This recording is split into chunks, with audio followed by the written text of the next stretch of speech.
I want to bring in NewsNation's senior national correspondent, Brian Entin. He's following the developments in Baltimore. It just boils my blood when I hear about a guy who gets a 30-year sentence only 8 years ago, and he's already out, and now the rest of us are in danger because he will kill and he will rape, according to the police. So what else do we know about the latest in the hunt, Brian? Yeah, it's really alarming. I mean, it doesn't get much scarier than this, Ashley, when they say that he will kill, he will rape, he is dangerous. Tonight, they are telling people in that area to be on the lookout, to stay away from him if you see him, but to call 911 right away. And it's because of that rap sheet. I mean, charged with sexual assault over and over again, robbery. It goes on and on for the last 20 years or so.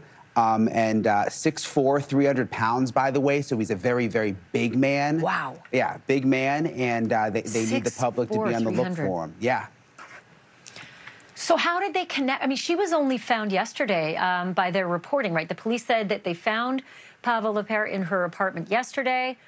That's a really quick connection to this this suspect. How do they know? What did they find? It's a good question. It came up several times at the press conference, and they won't answer it right now. They say that that is part of the active investigation. Is it possibly DNA that they were able to quickly pinpoint? They probably have his DNA. I mean, he's been behind bars so many times. He's a registered sex offender. Could it possibly be surveillance video? It's interesting, though, the Daily Mail's reporting that he could be connected to a knife-point sexual assault from last Tuesday. That's new tonight.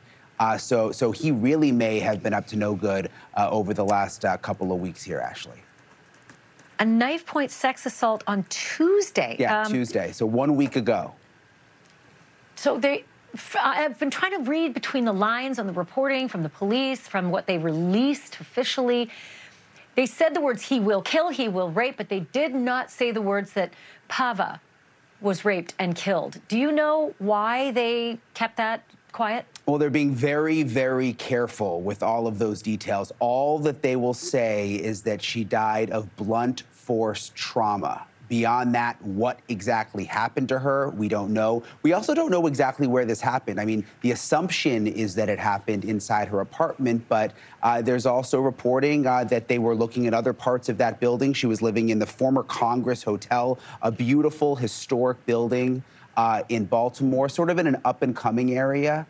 So we know it wasn't just the apartment where detectives were seen looking around, but they're being extremely tight-lipped about all of that. Their main point right now, though, is just to make sure people are on the lookout for this guy. Do we have any idea if they knew each other?